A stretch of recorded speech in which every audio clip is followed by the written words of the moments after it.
Well,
who do nearly solve that problem? No, no.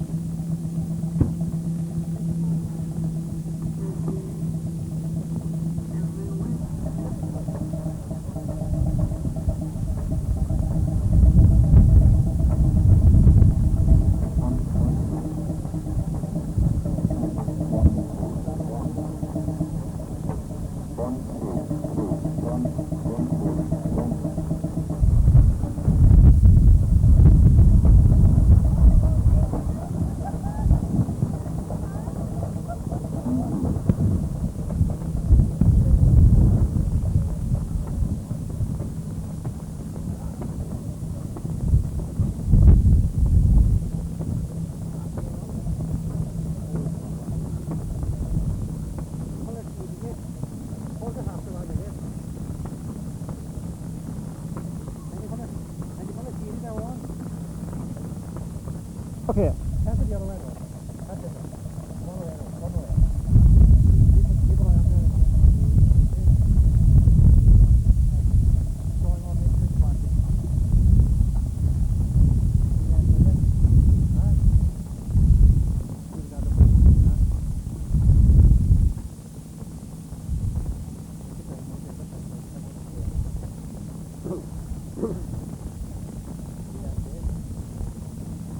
And the old boy?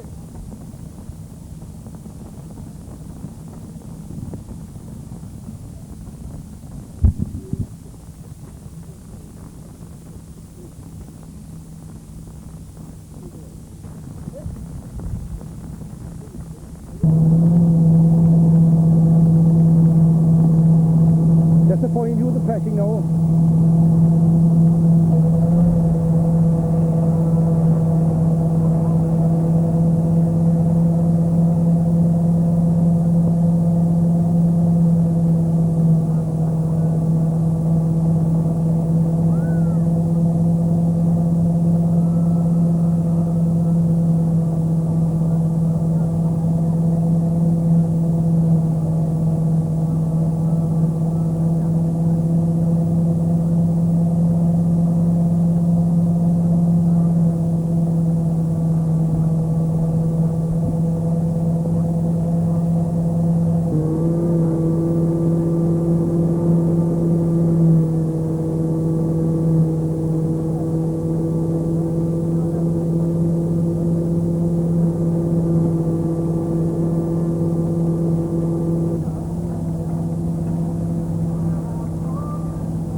Ready? Right, okay. Right!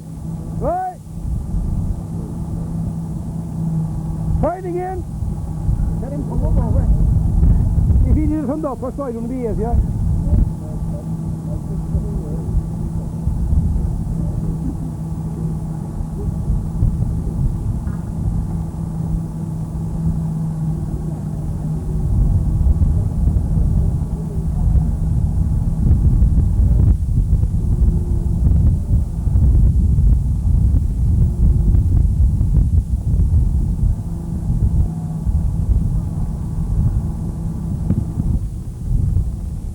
He do I say he's rolling wrong too.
into a deep backfire.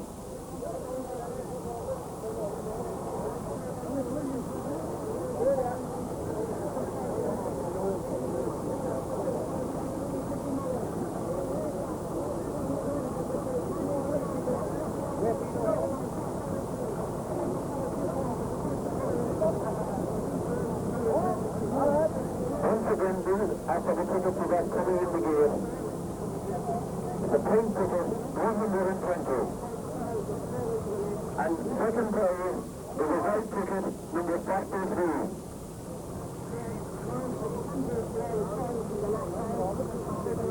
Second prize is a jet ticket.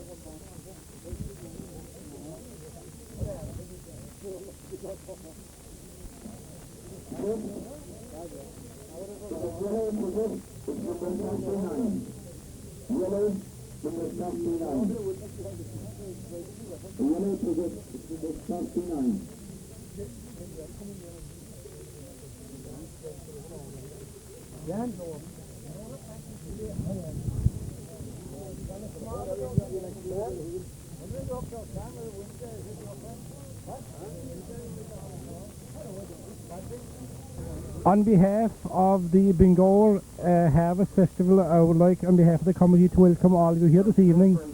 It is a very wet evening indeed, but however, people did their best to come. And this event we're holding today is for a very worthy cause, to the need of ACT AIDS cancer treatment in the Regional Hospital in Cork, and the entire proceeds of this festival today is going towards that worthy cause.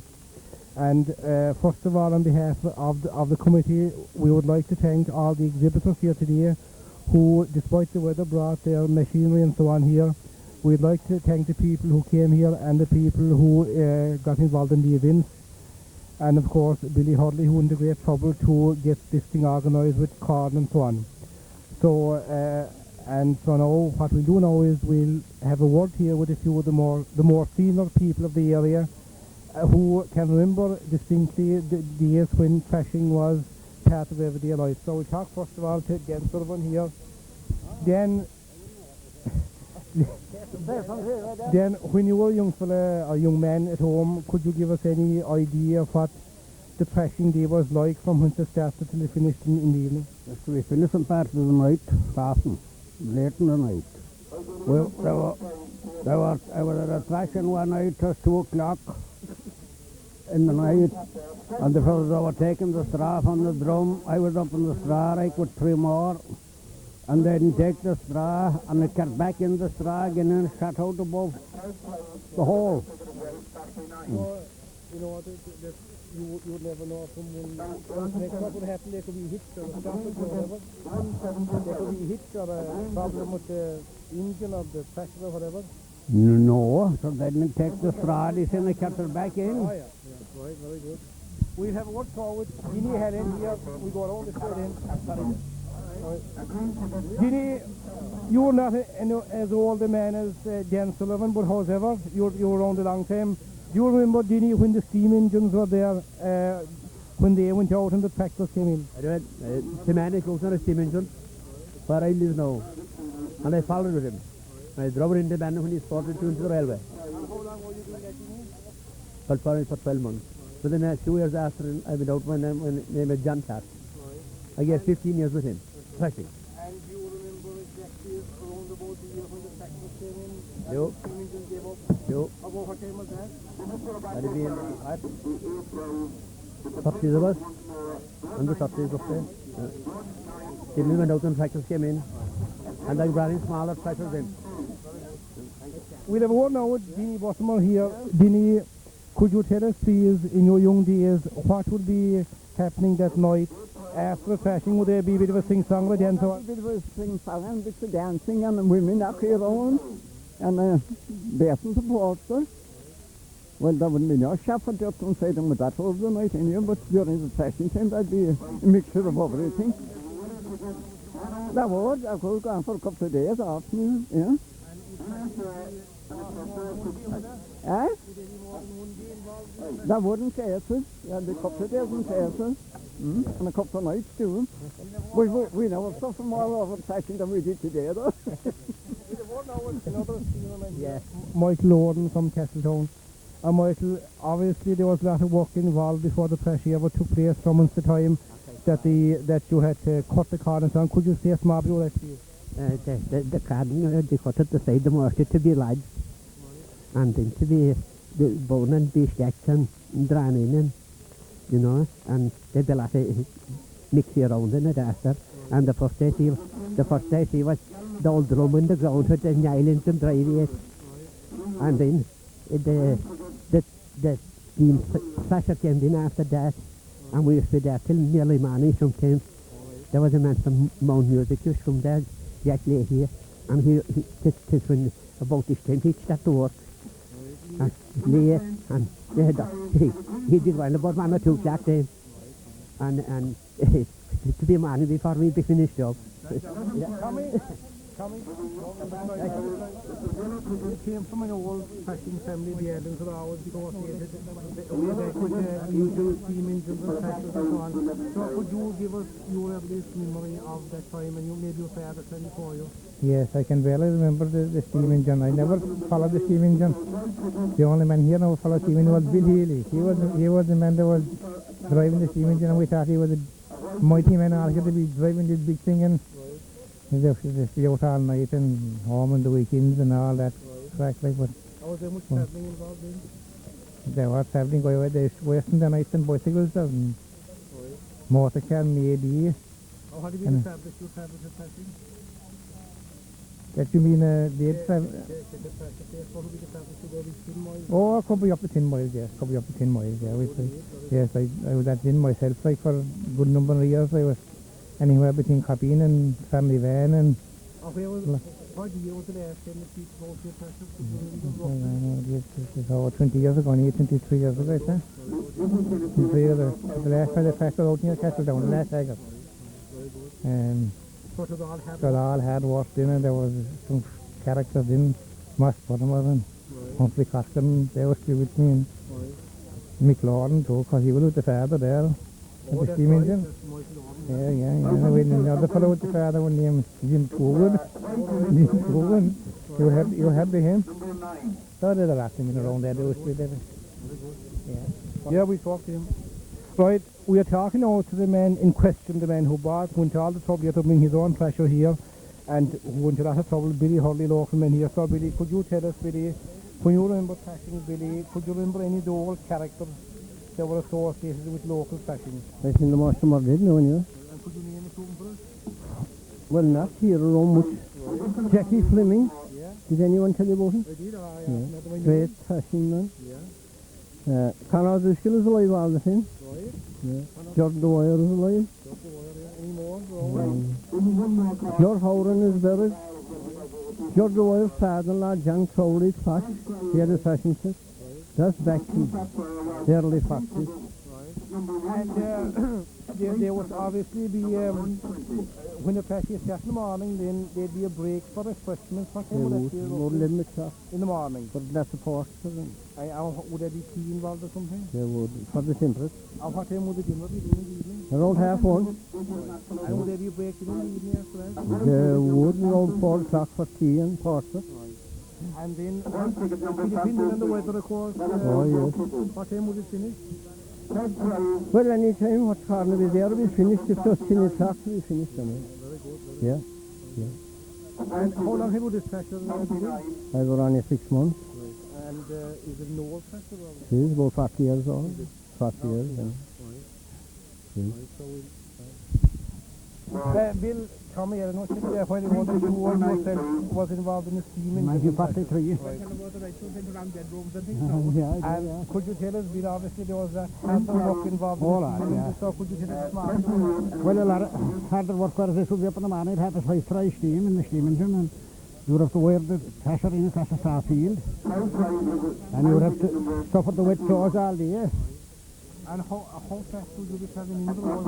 Oh, about 3 miles an hour. And they were very awesome. Yeah, with the old island, the old Anthony. There was no electricity.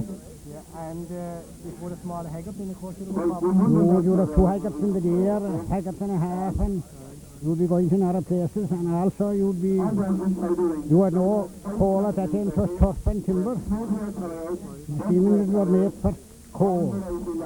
They had to draw water and... Oh, guys was Stellins and Tom Taylor, I suppose, and Pan Murphy. They were the main ones around here. And how far then would they travel to find? Oh, God, they travelled into Canterbury and Kilmurray and Cookstone and around Lousestone to go on until about 8th of December. The weather was bad. If the weather was bad, and at that there were very few of them. You know, there'd only be 2 engines at that time. They'd be big. 30 minutes the average for a day's work, like. No, thanks to me. Sorry. We're talking now to George the Royal, who was an old hand at the threshing as well. And could you tell us, George, what time did you start going out threshing yourself? 51 years ago I thrashed here in this haggard. 51 years. That was 1939 as was it, Michael? Yeah. 39, and you just before the war. there, I think, earlier on there, you were telling us that during the war there was a shortage of oil and they had to use a steam engine. They had, yeah. They had after so many years, for 3 years, and they had to use the steam engine again. Right. That lasted about 3 years more. Right. So they went back to oil then, and there was no more after that on here. And what would be the latest? How long would threshing last? Were they going to Christmas? They wouldn't, I suppose? They would, I thrashed into Christmas. Is that right? I did, yeah. And that would be due to bad weather, I suppose? Well, I mean, there was long seasons, compulsory tillage. Oh, right. Could you tell us maybe about that now? What the compulsory tillage? Yeah. Everyone had to grow corn and wheat During the war, is it? during the war, yeah. Yeah. And that made us late out in the year. Right. I went out round Boherby and Cork, and we were very late coming back. And would there be extra engines in the country then, or extra tractors that people buy extra tractors? There was extra that time. There were a lot of tractors that time and tractors. Is there anything, any funny thing that ever happened that you can remember at a threshing that you can record? There's a lot of them, I suppose, but any one thing that stands out? There wouldn't be, as was Michael in a sense. Just in your cracking, There was singing all and dancing? we'd be thrashing 12 hours a day, maybe. Yeah. Well then, we'd maybe dance the 12 hours more and drink and sing. Right. You obeyed a lot of night. I'm holding you. No. We get Connor now. Well, Joe, you were a man who in your young days saw a lot of threshings, and could you tell us now, so, Joe, from what time would they start roughly, and what is the latest time they finish in the year?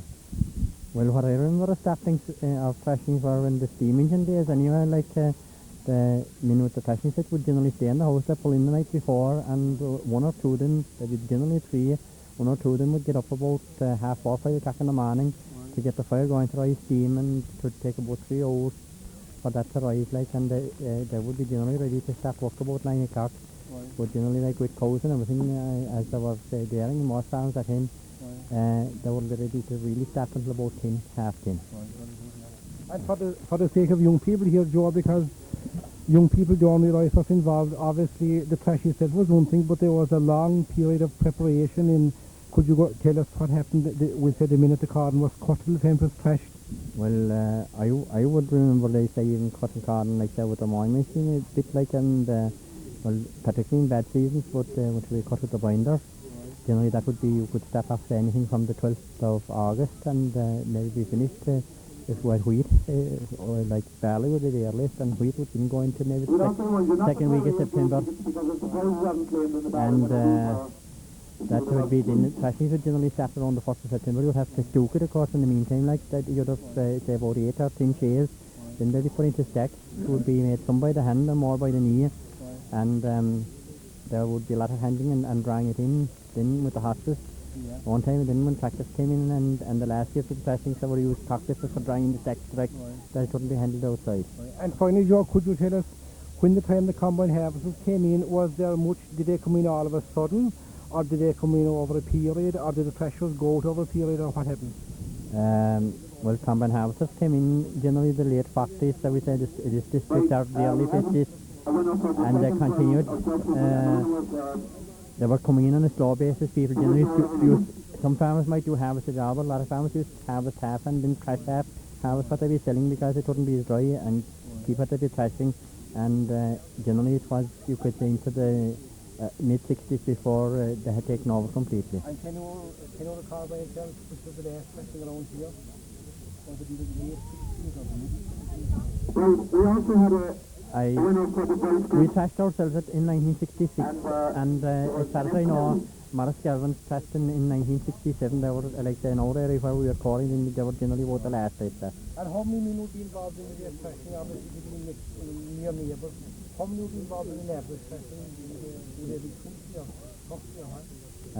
Say in the older days before they got elevator staff, which would be displacing 6 men, they would normally have about 30, then it dropped to around the 20 or even down to 14 or 15. It was the last year. Yeah. We have another man here now, Sam Kingston, another neighbour of ours, and a man who is put a lot of work into this harvest system because he's treasurer and a very hard-working treasurer and a great committee member, and he's also a man who is neither a young fella nor a very old fella. He remembers the old threshings and remembers modern times. So could you tell us, Sam, a small bit about your threshings at home or about whatever? Well, I could. I just spoke about threshing at home. We used to always have about a half a day's work. And there was a long bed lane and going in totaless. And the engines and threshers used to have a terrible time to get up the haggard. And we always said this, that George Horan and Jim Toogood were the first two that went in there without a stop. Yeah. Was it a rocky No, some high, narrow and high, and slippery. But that was Alan's engine, or Jim Toogood and George Horan used to be after it. And then Tommy Allen, Tim Allen's brother, was after it for years. And it used to be great crack in the morning to get up. We'd get up and raise the steam for them, you know. And of course we had this discussion, we'd try to drive around the haggard, you know. I remember one morning myself and the brother, we backed the engine away up the haggard, and we were afraid to bring it down for it would run down the pole, and so we decided we'd put it back where we got it, but we hadn't the guts to drive it back again. Any other things, Sam, you can remember about Jansus or anything else? But there was, you know, there used to be great fun around this country at Threshing Bengour. Well, no, the greatest fun of all used to be up here at Jim Buckley's that day. We used to have the greatest fun of all the time, sir. Running around, taking eggs. I remember one thing, Ginny Hurley. He was drying bags, and he brought out eggs in his pocket, a pig, you see. And Tommy Allen caught him, he knew he had the egg coming, he caught him and rolled him around the ground. And broke the egg and put it on pocket. But like, I mean, that was the end of... But Jim Buckley used to say to us that we had knocking around. Right, lad, you know, but I couldn't take it after the women. And it's just not named. Right. We're going to call it again. And it's for 2 bags of coal, 5 to the number 58.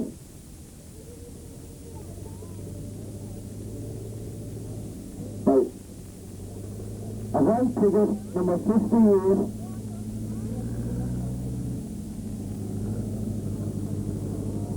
Winners are not bad from this category. Right. And the text is the next one after that, okay? Right. This is the last call for a green ticket, 159. The last call, a green ticket, 159. Don't take it. Okay, it's fine.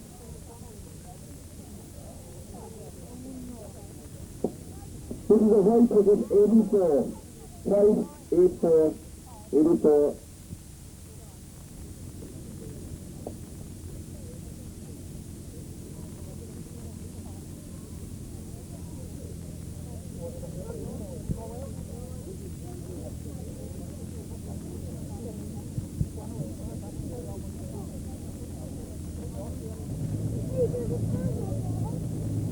Right, there's just one more prize left.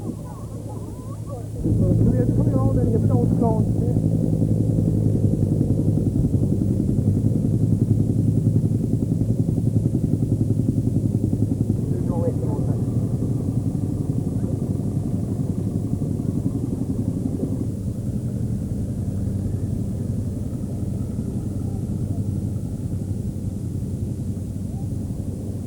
go on in, you're the for gone. Go on.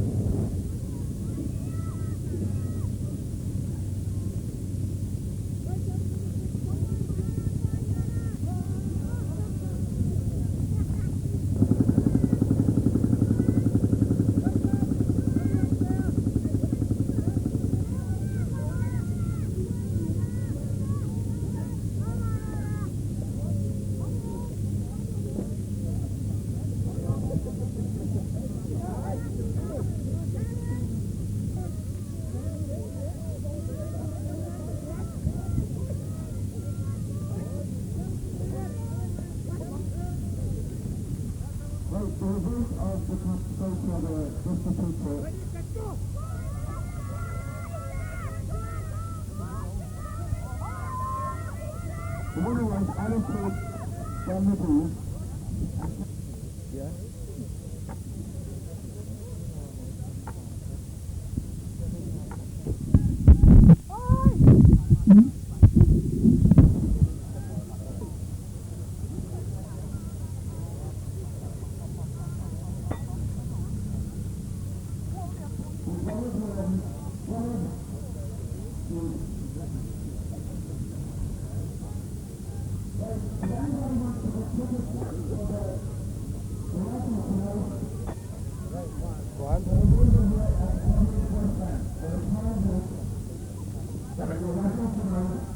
Come here, John Joe. I'll show myself with the steak right tomorrow. There.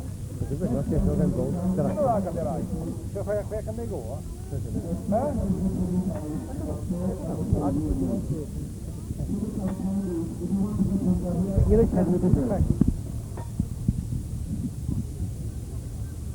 Try one more, so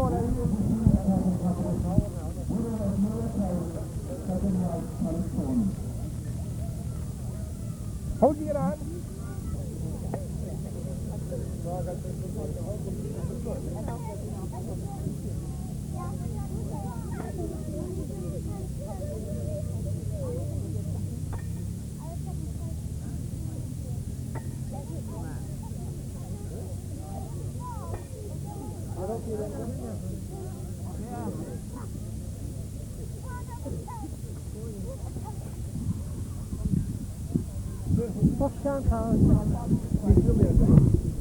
First prize now in the Hofstra fishing is Sean Connors in Sigila, and second is Pat Lorden of Down the Manway.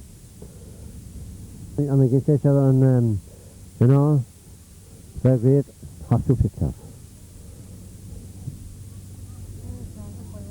Joe's in there now, that's a record. And we should say a few words on it. yeah. I'd like to thank you all now on behalf of the committee and myself for coming here today and having all the support to the show very well. I'd like to thank the sponsors and anyone that helped in every way, all the lads that were here all day for your post and everything else, and helped in the threshing, and Billy Hurley and his thresher and tractor, and Mrs. Hennigan and Snodden for giving us the field here today. And I'd like to thank anyone that helped in any way, so thank you very much indeed. That's it. On behalf of the Bengour Threshing Group, I wish to thank everyone for coming along here today and making this day a great success, even though the weather, you know, didn't help us at all. But nevertheless, it went off very well. This came about 5 weeks ago when a group was in the pub one night down in Hennigan's drinking black pines. Billy Hurley had bought a thresher over near the Manway, and he grew an acre of oat. He said he had an acre of oat growing. So he said, it would be a nice idea to have a thresher here in the pub, near the pub or in the yard near the pub. So as we were discussing that, we thought, you know, it would be better to do it for some worthwhile venture. So a lot of people here around this area seem to have had cancer one way or other. Some have cured and some people have passed along, unfortunately. So we decided to give our proceeds to the ACT cancer group at the regional hospital. So we invited a group of lads from the regional hospital out, and they gave us all the lowdown how it works, and they covered us with insurance. That's very helpfully. They were with us too. And Julie the who nurses in the regional hospital came along as well, and she gave us tremendous help. So it went from there. We had a few meetings in over the last 4 Monday nights, and we organised as what I would consider a very, very worthwhile show, and it would have run off very well had it not been for the weather. So I thank everybody again once and all for coming along and helping. Thank you.